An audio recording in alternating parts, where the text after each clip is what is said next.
Hi guys, welcome back to my channel. In this video, we're gonna be talking about what I'm teaching my elementary music class, specifically my first graders, in the month of January.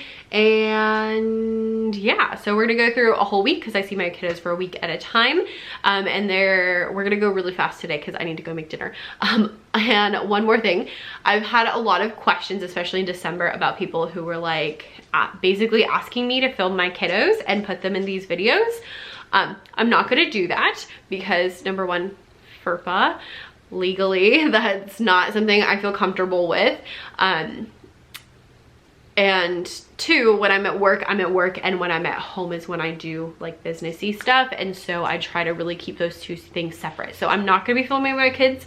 I apologize. I know that sometimes it's hard to explain things, but you're just gonna have to do your best. I am gonna try to do a little better of explaining things and like showing myself doing them so that you can understand them a little bit better, but it just is what it is. That's where we are. So anyway, we are gonna talk about first grade. First grade's working on Forte and piano and having some fun. We're doing some of my favorite lessons in here.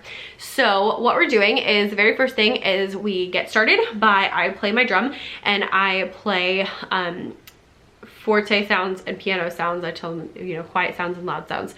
And when I play quietly, they have to tiptoe. And when I play loudly, they either stomp or jump. And typically I do like 8 quiet, 8 loud, 8 quiet, 8 loud. And then I'll change it to 16 quiet and 8 loud and kind of go back and forth. I also like to speed up and then I'll slow down, and that helps them to kind of like get the wiggles out and then like calm down before they're done. After that, I'll say like, hey, what were the 2 ways I played my drum? They'll be like, oh, well, you played loud and you played quiet. I'm like, great. I'm gonna sing a song that is loud and quiet, and I want you to put your hands out if I sing loudly and if I sing quietly. And I have up on the screen this little guy, which is from my virtual field trip to the forest, all about Forte and piano. And so this song is Grizzly Bear, one of my favorites, and it goes, Grizzly Bear, oh Grizzly Bear is sleeping in a cave. Grizzly Bear, oh Grizzly Bear is sleeping in a cave. Please be very quiet, very, very quiet. If you wake him, if you shake him, he'll get very mad.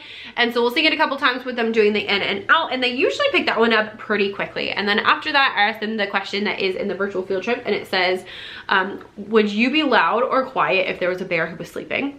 And I say quiet. If the bear woke up, would he be loud or would he be quiet? They say, oh, quiet. I'm like, oh, great. And then I'm like, oh, we're gonna do, you know, another. And then I tell them we're gonna read a book that has a bear in it.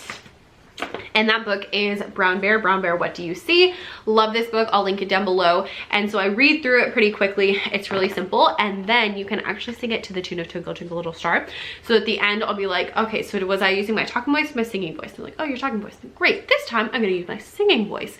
And so I'll sing, Brown Bear, what do you see? I see a red bird looking at me. Red bird, what do you see? And so on and so forth. The kids usually pick it up the very first time, and so sometimes halfway through the book I stop singing and I just turn the page and they just see what the next thing is, and they can tell me if that, you know, they can keep singing. Oh, I forgot that when we do it the first time, I ask them if each of the animals is loud or quiet. Then we sing it, and they usually pick it up on the first try really, really quickly, really easily. And that is actually all we do on day 1. So that's Monday.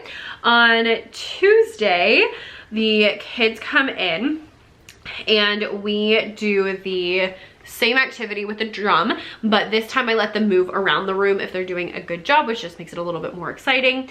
After that, I'll say, you know, okay, so what were the 2 ways we played? Loud and soft. Great. We have a super fancy schmancy music word for loud and soft because, and I tell them, musicians live all around the world and we speak different languages, so we have a special music language that we use so that all the musicians understand it. And so we're gonna learn the word for loud, and that word is Forte, and I have them repeat it, and then we say mirrors up, and they say mirrors up. Forte means loud. Forte means loud. Mirrors away.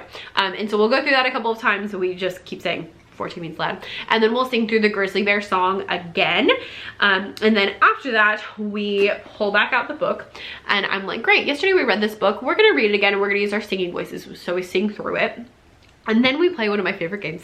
And this game is so much fun because you get to use stuffed animals. So everyone sits in a circle and everyone gets a stuffed animal. And what we do is we sing the song from the book to each other. So everyone sings to the first person. Usually I have the brown bear, but I brought my owl home. So if this was it, they would sing, everyone would sing, owl, owl, what do you see? And then I would look around the room and I would pick somebody else's animal. So if there's someone holding a lion, then I might sing, I see a lion looking at me. And then I put my animal in the middle, so you know that I've had a turn because I don't have an animal anymore. And then everyone sings, lion, lion, what do you see? And then whoever's holding the lion picks something new to sing to. They do a really good job with this. It's a really easy way to get them solo singing without a ton of pressure, and it's so much fun. They love it. They eat it up. We do it at least once a year, sometimes twice, and I usually do it with first and second grade, and I used to do it with kindergarten when I had kindergarten. Love. It's great. And that is pretty much all for Tuesday. Oh, and I was ending by having the kids rock their animal to sleep and singing, good night, sleep tight, friends will come tomorrow night. And that's the only time we're doing that song. It was just kind of an extra thing I did one day because we had extra time and I liked it. So there we are. On Wednesday, the kids come in and we start by singing the Grizzly Bear song, and I have them get up and we walk around in a circle, and at the end we freeze and I tell them you can't move or the bear will see you. And then we sing it again, and I have them scrunch down when they sing quietly and laugh up all the way when we are Forte. We review the word Forte, and then we go through and I have just some pictures of animals and we just sort through. And so I show them some animals. None of them knew what this seal was. That was kind of a fail. But like one says a lion, and so they look at the lion and I'm like, great, is this a Forte animal or not? And they're like, no. And we learned the word piano. I like to do them on different days so it's less confusing. So we say Forte means loud, piano means quiet. And we do that a couple of times. And they go through the animals, tell me which animals are Forte and which animals are piano. Then we end our little animal sort with a mouse. And so I pull out, if you give a mouse a cookie, I'm like, great, we're gonna read the story. It's gonna be a great time. This one is so cute. If you've never seen it before, I will link it down below. Adorable. And the reason we're using it is that after we finish the book, I'm like, great, now up on the screen, I have some cookies. We have 8 cookies, and now are cookies good or bad? And they're like, oh, they're good. I'm like, great. So every time we see a cookie, we're gonna say yum. And so we'll go through, I got this out of the game plan first grade lesson, but they used muffins. I'm using cookies because it went with the book. And so they say yum, yum, yum, yum, yum, yum, yum, yum. Okay. Then I'll call on one kid and ask one of the kids to pick a number between 1 and 8, and whichever number they pick, we take away. And I said, oh great, that person ate that cookie, now it's gone. So when we get there, we don't say anything. We just go, and they're great. So like if they said number 2, then we'd say yum, yum, yum. And the idea being, you know, sounds versus no sounds on the beat, and just kind of we're like getting prepped for rhythm. After that, we go quickly over Hickory, Dickory, Dock and do some actions. So the actions I use with this one, and this is also in my virtual field trip for Forte piano, by the way. So we do Hickory, Dickory, Dock. The mouse ran up the clock struck 1, the mouse ran down, Hickory, Dickory, Dock. And so we do that a couple of times just to kind of like get it in their brain. I don't usually plan a Thursday lesson because we typically never have 5-day weeks. We always have a something. This week it's been people being out with COVID and the whole class being shut down. But usually it's like, you know, we have PBIS, or we have awards day, or we don't have school on Monday, or, you know, whatever. So on Friday, the kids come in and we go over the Grizzly Bear song. We review the words Forte and piano, and then we go through and do an animal sort. So I give them all, I was trying to bring all the things home today. I give them a card that has a mouse on one side, it says piano, and a bear on the other side, it says Forte. And I show them different animals on the screen, and they have to show me, is it Forte or piano? And this is actually available in my TPT shop. It's like a Google slide game. I'll link it down below. And so they show me which side, and I write down who's correctly identifying. And then we listen to the song Surprise Symphony, and I'm like, okay, we're gonna listen to the song. It's gonna be really quiet for a little bit, and then at one point it's gonna get loud. So I want you to hold up the mouse, and when it gets loud, you know, show me the Forte. I'm like, you can close your eyes if you want to. It's gonna be really quiet. You really gotta listen. And it is so funny when it gets to the loud part, because this is Haydn's surprise symphony, by the way. It's like super, super quiet, and they're all like, just, you know, jamming, and then it gets to the loud part and they like jump out of their seats. It is so funny. So funny. But then after the first time they kind of understand it, and so they can flip it back and forth.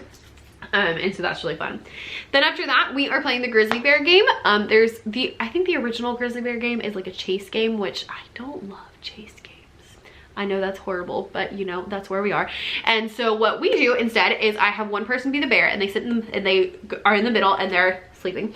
And everybody else walks in a circle while we sing. And at the end of the song, everybody freezes. And then the bear wakes up, they get to growl, and they look around to see if anyone's moving. And if somebody's moving, then they take their hands and they go and eat the person. And we talk about, you know, am I actually touching them? No.